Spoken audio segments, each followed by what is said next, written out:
Olá, está no ar mais uma edição do programa Opinião. Nosso tema de hoje é a doença de Alzheimer, um mal que atinge cerca de 5 a 8% da população idosa em todo o mundo. Nós convidamos para discutir sobre este assunto o mestre e doutor em neurologia, o médico Herbert Cabral. Doutor, a doença de Alzheimer, ela é recente ou já existe há muito tempo? Bem, na verdade, a doença de Alzheimer é uma doença que já existe na humanidade desde quando a humanidade é humanidade, pelo fato de que ela é uma doença condicionada a fatores genéticos e fatores ambientais.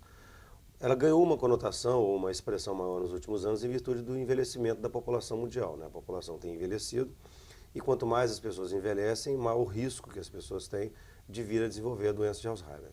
Ela compreende um grupo de uma doença específica em que os pacientes eles têm, durante o seu desenvolvimento, queixas de esquecimento progressivas que vão limitando as atividades de vida das pessoas. Agora, há o esquecimento normal, né, que todo mundo tem um pouco tal, e tem essa coisa mais preocupante que é considerada até demência no caso da doença de Alzheimer, né? Sim. Até para não criar assim uma certa preocupação excessiva nas pessoas, Sim. o que o senhor caracterizaria como um esquecimento normal e algo que possa ser realmente uma coisa mais grave? Essa pergunta é uma pergunta muito importante, né? Porque o que acontece? O limite da normalidade e o limite da doença no envelhecimento são limites muito próximos. Então, uma das grandes dificuldades da geriatria é essa. É você estabelecer até onde é normal do envelhecimento e até onde isso vira doença. Parte de um princípio básico que as pessoas têm que manter a sua autonomia e têm que manter a sua independência. A partir do momento que uma doença ela passa a afetar a capacidade de autonomia, que é a escolha, suas capacidades de escolhas, e a independência, que é o fato de você conseguir fazer as coisas sozinhos, a partir do momento que o esquecimento ele afeta essa autonomia e a sua independência, ele traz a você uma condição chamada doença. O esquecimento dado, que é esse esquecimento corriqueiro que nós temos, de esquecer das coisas, que a gente sempre está, que a vida inteira foi da mesma forma, ele é um esquecimento que a gente entende que ele é muito mais por um problema de atenção do que propriamente por um problema de memória. O problema de memória, então, ele é muito importante quando ele influencia nas atividades de vida diária e torna o indivíduo idoso dependente de alguém para lembrar de alguma coisa para ele. No Brasil, como que está o estágio de tratamento dessa doença? O Brasil se destaca no mundo no tratamento dessa questão? Não. Assim, a gente tem hoje muitas linhas de pesquisa na parte de diagnóstico, a gente tem vários grupos ligados também a tratamento, mas nós hoje somos colaboradores de estudos chamados estudos multicêntricos, que são estudos que acontecem em vários locais e que não são coordenados, até onde vai o meu conhecimento, por universidades ou por professores brasileiros. Nós somos simplesmente colaboradores em algum desses braços que a gente chama, desses estudos com medicamentos novos, porque até então os medicamentos todos que nós temos para a doença de Alzheimer, eles mantêm a pessoa com mais qualidade de vida nos sintomas no início da doença, mas eles não paralisam o processo de degeneração, que é a morte do neurônio nas áreas de memória. Hoje tem mais de 200 estudos em desenvolvimento, em fases próximas à permissão da utilização em seres humanos, e esses estudos eles têm hoje como objetivo paralisar o processo de degeneração. Então eles vão provavelmente trazer à população a possibilidade de que o esquecimento, uma vez estando ligado realmente à doença de Alzheimer, que ele seja confirmado, uma vez ele sendo confirmado pelo médico, que eu tenha uma medicação que não só dê qualidade de vida, mas também que paralise o processo de degeneração, que é a morte do neurônio. Me parece que descobriram um novo marcador que significa um avanço muito grande no diagnóstico Sim. da doença. Queria que o senhor falasse um pouquinho sobre essa descoberta. Na verdade, os marcadores são hoje objeto de estudos publicados diariamente, né, nas bases de dados médicas, né? A gente tem hoje estudos com avaliações neuropsicológicas, que são utilização de testes para diagnóstico precoce. Você tem utilização de técnicas de ressonância. Dentre as ressonâncias, a ressonância chamada ressonância funcional. Qual é a diferença de uma ressonância para uma ressonância funcional? A ressonância, ela vê a estrutura do cérebro, os formatos, se eles estão atrofiados, se eles não estão atrofiados, ou seja, na verdade ela é uma estrutura, ela é um exame anatômico, ele vê a anatomia do sistema nervoso, a estrutura. As ressonâncias funcionais, elas veem o funcionamento daquela área. Eu posso ter um paciente com uma atrofia grande, mas o funcionamento da área está mantido. Então ele às vezes não tem queixa de esquecimento. Como eu posso ter uma atrofia muito pequena e ela não está funcionando. Então o que foi desenvolvido? Foi publicado agora em 2010, a gente fala agora em 2010, que parece assim, nossa, mas já estamos em 2012, ele fala agora em 2010. É que esse tempo em ciência é muito curto. 2 anos, 1 ano, é um período de tempo muito pequeno. Eles fizeram o seguinte, a doença de Alzheimer é causada por um depósito de uma substância inflamatória nas áreas de memória inicialmente, chamado peptídeo amiloide. Peptídeo é uma denominação de proteína, é uma proteína chamada proteína amiloide. O neurônio, por um motivo específico, ele vai lá, produz essa proteína e essa proteína inflama o neurônio morre. Então as áreas de memória são destruídas por essa substância inflamatória. O que os pesquisadores desenvolveram? Uma proteína chamada PIB, que ela marca essa proteína amiloide. Ou seja, quando você tem a doença de Alzheimer, os neurônios da área de memória, chamada hipocampo, já foram destruídos em quase 70% das vezes. Então você tem 70% daquela região já morta. Se você usa um marcador, você vai poder identificar muitos anos antes que esse processo inflamatório que vai gerar a morte já começou. E qual a importância disso se a gente não tem hoje formas de tratamento? Todos os medicamentos hoje que estão em utilização para testes são testados em pacientes que começaram a doença. Ou seja, se começou a doença agora, já perdeu 70% das áreas de memória. Se eu descubro uma forma de dar o diagnóstico precoce, ou o diagnóstico muito antes, eu posso testar esses remédios muitos anos antes e ver se realmente essas medicações vão paralisar a evolução natural para a doença de Alzheimer. Agora, o que dificulta a tão sonhada cura para essa doença? Quais são os principais entraves que dificultam a comunidade científica de finalmente resolver, solucionar de uma vez por todas esse mal que atinge tanta gente no mundo? Toda doença, se ela tem fatores ambientais, se ela tem fatores genéticos, se ela tem como risco a idade e outros fatores, a pergunta é como atuar em todos esses fatores. Então, na verdade, o que a gente tem feito hoje é tentar buscar medicamentos ou desenvolvimento para corrigir algumas dessas causas, já que são várias as causas que em conjunto levam à doença de Alzheimer. Mas o atual estágio, pelo menos dá assim para indicar mais ou menos em quanto tempo poderia vir essa cura, em 30 anos, 40? Desculpe, assim, é muito difícil fazer essa previsão em ciência. O que eu digo é o seguinte, dessas causas, a substância amiloide, que é a proteína amiloide, essa substância inflamatória, ela é responsável por grande parte das mortes dos neurônios. Então, se a gente consegue neutralizar esse processo inflamatório, nós vamos fatalmente aumentar a sobrevida e a qualidade de vida desses pacientes, que é o nosso objetivo hoje. Eu, quando iniciei meus estudos nessa área, o meu professor me perguntou o seguinte, por que você quer estudar uma doença degenerativa que não tem causa, que tem causa, mas que não tem tratamento? Eu falei, porque eu gosto. Olha, você gosta de ver pessoas que vão desenvolver uma doença grave. Não, mas porque eu acho interessante. Você acha interessante? No meu serviço, eu não quero pessoas que gostem disso, que se achem interessantes. Porque toda doença degenerativa, ele me disse, eu nunca esqueci, ele falou comigo o seguinte, toda doença degenerativa, ela tem uma característica importante. Ela pode ser incurável, mas ela não é intratável. Então, todo mundo merece tratamento. Então, você está aqui para aprender a tratar, para poder dar diagnóstico, não porque você gosta, porque você acha importante. Isso foi um ensinamento para mim que eu falo para meus alunos. Então, tratar com esse tipo de doença degenerativa é viver a angústia de que a gente melhora a qualidade de vida dos pacientes e busca, num futuro próximo, uma medicação para paralisar realmente e curar esses pacientes. Mas, enquanto isso, temos que continuar tratando, porque o nosso objetivo hoje é tratamento, não cura, que são coisas diferentes. Os países que o senhor destacaria como líderes, nessa busca de até mesmo uma cura, mas enquanto não chega essa cura, a melhoria da qualidade de vida e tratamentos mais adequados para tratar essa doença? Se a gente fizer uma avaliação assim, geográfica, né, populacional, a gente vai perceber que a Europa está muito mais velha do que a gente há muitos mais anos. Né? Então, acho que hoje o desenvolvimento da Europa, os Estados Unidos sempre em ponta, até porque o número de recursos que recebe também é muito grande, são populações que já estão envelhecendo muito antes do Brasil.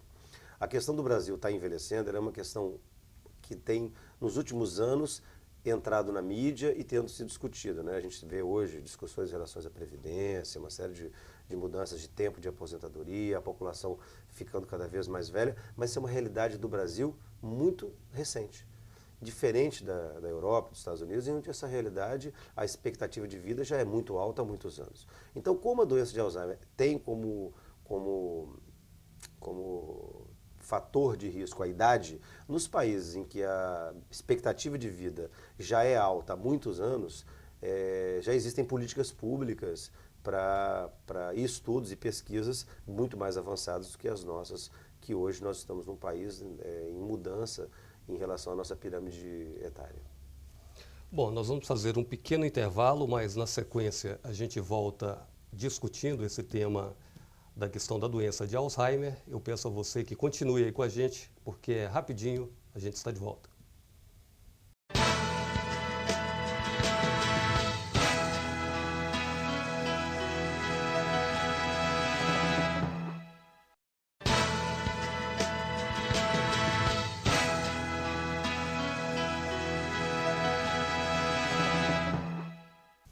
Estamos de volta com o programa Opinião, discutindo a questão da doença de Alzheimer. Nosso entrevistado, o doutor e mestre em neurologia, Herbert Cabral. Doutor Herbert, a questão do impacto emocional, né, quando se descobre um problema desse na família, até mesmo pelas consequências que o próprio paciente, os sintomas que ele começa a apresentar. Só acompanha isso no dia a dia. O sofrimento é muito grande das famílias? O sofrimento ele é... Assim, a família já chega apreensiva para o tratamento quando alguém planta a ideia de que esse paciente pode vir a ter a doença de Alzheimer. Isso é determinado por vários fatores. O principal fator que existe é que o profissional de saúde, no caso o médico ou a equipe que atende, ela tem que explicar à família todas as fases que o paciente vai desenvolver. E um paciente, por exemplo, que desenvolve uma doença com 75 anos, com 80 anos de idade, se bem tratado, pode ter uma sobrevida de 10 anos e 15 anos e vai viver muito bem dentro das limitações que a doença vai colocar. Então, assim, está dentro de uma expectativa de que as pessoas nascem, desenvolvem e morrem.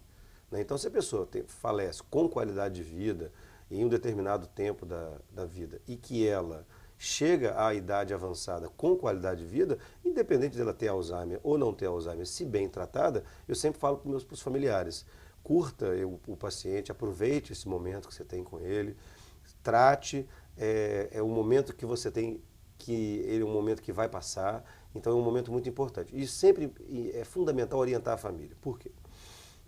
O paciente muda os seus comportamentos. Então, como ele muda seus comportamentos ao longo do tempo, porque existem coisas que são básicas. Por exemplo, você escova o dente por quê? Porque sua mãe te ensinou desde pequeno que quando você acaba de se alimentar, você tem que escovar seus dentes. O paciente com Alzheimer, ele não vai escovar o dente, por exemplo, porque ele esqueceu como que escova o dente e por que tem que escovar o dente. E a família pode falar que aquilo é pessoal, que ele não escova o dente porque ele sempre foi difícil, porque ele é uma pessoa complicada. Não é isso. Você anda porque alguém te ensinou a andar. Você toma banho porque alguém te ensinou a tomar banho. Você coloca uma roupa onde a calça é colocada nas pernas e a camisa é colocada nos braços porque alguém te ensinou. Se você não lembra mais como faz isso, você pega uma camisa e tenta colocar como calça. Se a família não entende isso, ela vai achar que o paciente ele está louco, ele é um paciente psiquiátrico. Isso vai causar um transtorno familiar imenso. Ele pode chegar para você e te repetir 1000 vezes a mesma coisa, pode olhar para você e falar assim, quem é essa senhora velha que está na minha frente? Porque ele não lembra que a senhora dele ficou velha. Como a memória antiga é mantida, ele lembra da sua esposa como jovem, não como mais velha. A gente tem uma cena que é muito comum no consultório, extremamente difícil, que é quando o paciente se olha no espelho e fala, tem um velho ali me olhando. E ele não lembra que é ele. Porque ele acha que continua novo. Por quê? Porque a doença afeta a memória recente no início e mantém a memória antiga. Então a imagem que ele faz de si mesmo é uma imagem jovem. Para quem está acompanhando uma situação como essa, pode até pensar que está fazendo uma brincadeira, mas é Uma sério. brincadeira, ou pode achar que ele está fazendo isso por motivos diversos. E às vezes faz parte da doença. Né? Um exemplo, eu estou numa mesa, a gente está aqui conversando, nós temos uma educação que nos foi dada, nós temos um comportamento adequado, mas o paciente com Alzheimer, ele pode ter alterações de comportamento, ele pode ficar agressivo, ele pode usar palavras que não devem ser usadas em público, ele pode ter atitudes que não são observadas em público. Por quê? Porque ele esqueceu essas regras sociais. Um exemplo, uma criança na rua, você vê uma criança às vezes quer fazer xixi, ela para na rua e faz xixi na rua. O que a mãe faz? Olha, meu filho, você tem que fazer xixi no vaso. Se você ensinou isso a vida para os seus filhos, e ele aprendeu isso, se você perde a memória para essas coisas, você pode ter atos que as pessoas não vão jogar fora dos contextos sociais. E tem uma outra coisa muito importante, se tratando de idosos, que eu gosto de falar, é chamada inversão de valor social. Né? É muito importante que a família lembre o seguinte, quer ter um problema na família com o idoso, é quando o filho acha que ele é pai do pai dele. Os idosos não aceitam bem inversão de valores sociais. Você tem que saber que o seu pai vai continuar seu pai. Você pode estar cuidando dele porque está com Alzheimer, mas ele continua sendo seu pai. Você não passa a ser pai do seu pai ou mãe do seu pai ou mãe da sua mãe. A gente tem que continuar sendo filho e eles continuando sendo os nossos pais. Se eles percebem que você está querendo fazer o papel deles, o conflito é certo. Então eu sempre oriento. Ele continua sendo seu pai, ele continua sendo sua mãe e você continua sendo filho. E você tem que ter todo o respeito e toda a admiração e curta esses momentos importantes do desenvolvimento desse envelhecimento do paciente, dando qualidade de vida para ele. Essa situação complicada de uma doença que ela é degenerativa, ou seja, ela é progressiva, a tendência é, apesar de todo o tratamento que já se tem hoje, mas ela vai se agravando, né, cada vez mais. Quem que você acha que sofre mais, a família ou o paciente? A família, absurdamente a família. Tanto que existem hoje grupos de cuidadores. O que são grupos de cuidadores? São pessoas que se encontram, que têm pacientes com doença de Alzheimer na família e que se encontram para dividir essas experiências. Para aprender a lidar, por exemplo, vovô falou comigo, papai falou comigo que tinha alguém roubando lá em casa. Eu falei com ele que não estava roubando, que não tinha ninguém roubando, que não tinha roubando, fiquei insistindo, ele ficou agitado, ficou nervoso.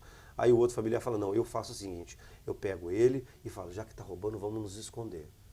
Aí esconde, ele distrai, presta atenção em outra coisa e esquece aquela imagem que veio por um motivo qualquer que seja, e ele lembrou de um assalto, de uma coisa quando estão dentro de casa. Ou seja, olha que familiar interessante. Em vez de ele ficar insistindo que aquela alucinação que o paciente estava tendo era verdadeira ou não verdadeira, ele tirou o foco do paciente daquilo e fez ele prestar atenção em outra coisa. Bom, a gente tem falado durante todo esse tempo sobre a doença em si, o impacto disso na família, mas ainda não tocamos numa questão extremamente importante, que é a atenção dos poderes públicos em relação a esse problema. Só acredita que as políticas públicas hoje no país, elas são satisfatórias ou deveriam investir mais, ter uma atenção maior para esse problema? Eu acho que o Brasil, assim, ele melhorou muito em relação a essas políticas específicas para a abordagem do idoso. Isso aí se a gente pegar e analisar de um tempo para cá, realmente existem investimentos que são feitos. Mas eu ainda acho que esses investimentos são muito pequenos.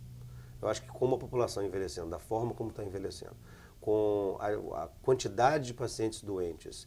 Eu fiquei no ambulatório durante 5 anos, somente atendendo pacientes com síndromes demenciais. A gente chama de síndrome demencial todas as demências, dentre elas o Alzheimer. Mas existem outros tipos de demência. A gente via dificuldade de acesso da população a isso. Então eu acho que a universidade, onde eu estou ligado, ela tem esse papel, que é o papel de levar também à comunidade, não só os avanços, mas também a assistência. Então eu sinto falta dessa assistência. A maior parte das iniciativas hoje são voluntárias. Você tem a ABRAS hoje, que é a Associação Brasileira do Alzheimer, que funciona no Brasil inteiro. São instituições em que são voluntários que trabalham, que ajudam. Normalmente são pacientes que têm na sua família pessoas também que são doentes, que estão ajudando. Aqui no estado do Espírito Santo funciona no Santuário de Vila Velha, uma vez por mês. Se eu não me engano, é na segunda semana de cada mês. Então é só entrar no site da ABRAS, né, que é a Associação Brasileira de Alzheimer. na unidade do Espírito Santo e ver quais são as reuniões. E lá você vai ter equipes, pessoas de apoio para poder ajudar. Mas eu sinto falta de a gente ter um centro de referência para que a população chegue, para que a família seja orientada, para que todo mundo possa ter informação, para a gente criar grupos de cuidadores. Você imagina, né? Seu pai, seus pais são vivos? Meu pai, infelizmente, faleceu, mas minha mãe é viva ainda. Então você imagina, graças a Deus ela deve estar saudável, mas imagina você um dia virar cuidador dela e você não sabe nada de uma doença e vai cuidar de uma pessoa que você não sabe nada disso. Eu até pergunto muito, né? Se você tiver essa doença, vai procurar quem para cuidar do seu pai? Eu não sei onde procurar. Eu acho que a gente tem que comunicar as pessoas, temos que criar grupos para capacitar pessoas para o cuidado, para que a população entenda isso. Então acho que a comunicação, e isso que a gente está fazendo aqui, que é chegar aos ouvintes, que é importante conhecer, já é um grande passo. Então acho que o papel hoje é divulgar e criar núcleos de apoio, centros de apoio para esse tipo de paciente e para a família, já que é tão devastador para a família. Eu li alguma vez sobre até mesmo uma especulação, me pareceu mais uma especulação, de que o alumínio poderia, alguns estudos me parece, indicando que o alumínio de panela e tal, poderia provocar Alzheimer. Tem algum fundo de procedência isso? Eu desconheço, assim, evidência bem fidedigna disso, até onde eu conheço, não conheço essa relação. A gente sabe que o lítio, que está muito ligado ao humor, né, tem essa relação. Tanto que mais ou menos uns 30% dos pacientes que começam com a doença de Alzheimer começam com depressão. E aí é um problema muito sério, porque você não sabe se ele está esquecido porque ele está com doença de Alzheimer ou se ele está esquecido porque ele está deprimido, porque a depressão também causa esquecimento. Nesses casos, são muito difíceis os diagnósticos e é só o tempo e o acompanhamento do médico junto ao paciente que vai definir. Tem três pacientes muito difíceis. O de escolaridade muito baixa, que são os analfabetos, e os de escolaridade muito alta, e os deprimidos. O de escolaridade baixa, ele é difícil porque ele vai mal nos testes que a gente aplica, e você não sabe se ele está indo mal porque ele tem uma perda de memória ou porque ele tem uma baixa escolaridade. E os de escolaridade muito alta, como tem muita reserva no cérebro, ele falta uma palavra, ele troca e você nem percebe. Então, a diferença é que, normalmente, os pacientes com escolaridade baixa, eles evoluem rápido na doença. Os de escolaridade alta demoram a manifestar. Agora, quando manifestam também, caem rapidamente. E se eles estiverem deprimidos, aí é o paciente com grande dificuldade. E isso é um medo que eu tenho. Porque eu recebo vários pacientes. Vim aqui porque papai está com Alzheimer. E você vai ver, não é. É uma falta de vitamina B12, é uma falta de ácido fólico, é um problema de tireoide. Então eu fico muito preocupado com esse modismo também de que todo mundo tem Alzheimer. O senhor desenvolveu alguns programas de computador que acaba ajudando aí nessa questão do Alzheimer. Sim. O senhor poderia falar um pouquinho mais sobre essa experiência? Na verdade, eu sempre tive a vontade de trabalhar com o diagnóstico precoce, né? Porque eu acho que a medicina é preventiva. Então, quanto mais rápido você consegue fazer a prevenção, melhor. Então, em parceria com outras universidades e outros professores, a gente desenvolveu testes de computador que avaliam o paciente. Qual a vantagem do teste de computador? É que o computador mede os seus estímulos. Então, a possibilidade de erro na hora de medir nas avaliações é um pouco menor. E o que a gente observou, foi feito um estudo, inclusive, aqui no Espírito Santo, com 562 idosos da Santa Casa de Vitória, onde nós acompanhamos eles durante 2, 3 anos. O que a gente fez? Pegamos um grupo que tinha risco de ter doença de Alzheimer, ele não tinha a doença de Alzheimer, ele só tinha risco, e acompanhamos esse grupo durante esse tempo que foi determinado. Depois de um tempo, um grupo ficou doente, outro grupo não ficou. O que a gente fez? Foi lá 2 anos antes e viu a diferença de quem ficou doente para quem não ficou doente 2 anos antes de iniciar. E a gente percebeu que algumas coisas mudam no teste. Memórias auditivas recentes, alguns tipos específicos de memória já são alteradas um pouquinho antes do paciente iniciar os sintomas, 2, 3 anos antes. Depois, esses testes foram desenvolvidos, inclusive, para avaliação de atenção, né, já que a atenção é uma função importante, e são aplicados, inclusive, para empresas para redução de acidentes de trabalho e melhora de qualidade de vida, porque são exames em que os empregados fazem todos os dias antes de trabalhar e uma vez não estando bem para a atividade, eles são remanejados, atividade crítica, e a experiência nossa não só na doença de Alzheimer, no diagnóstico precoce, mas também na utilização deles como ferramenta de prevenção de acidente e promoção de saúde, tem sido muito boa em grandes empresas do Estado do Espírito Santo. Doutor, nosso tempo está chegando ao final, mas antes eu gostaria que o senhor respondesse rapidinho para a gente mais duas questões. Primeiro, a questão da qualidade de vida, né? Nós vivemos hoje nesse mundo contemporâneo, todo um estímulo à questão da atividade física, alimentação saudável. Essa prática, esse costume de se praticar atividades físicas, pode ajudar a amenizar essa situação para quem tem o problema de Alzheimer? Olha, você tocou num outro ponto muito importante. Em um estudo que saiu agora, demonstrou que grande parte no Brasil das doenças que parecem a doença de Alzheimer são demências chamadas vasculares. O que são demências vasculares? A pessoa fica esquecida porque ela sofre infartos nas áreas de memória. E o que leva aos infartos cerebrais? Hipertensão, diabetes, obesidade, sedentarismo, uso e abuso de álcool e substâncias químicas, ou seja, comportamento. E é muito bom a gente levantar num domingo e ver aquele calçadão nosso de Camburi lotado de gente fazendo atividade física, que é uma forma de prevenção e muito importante não só para o Alzheimer, para doenças cardiovasculares em geral. Eu agradeço o senhor, até porque a última pergunta ia ser sobre drogas. O senhor já informou que a droga pode... Acho que a droga acaba complicando tudo em qualquer situação, né? Essa é uma nova meta nossa, agora eu estudo com testes em drogas. Ótimo. Bom, quero agradecer ao senhor o nosso convite para participar deste bate-papo aqui conosco. E a você que nos assistiu, obrigado pela audiência e até uma próxima oportunidade.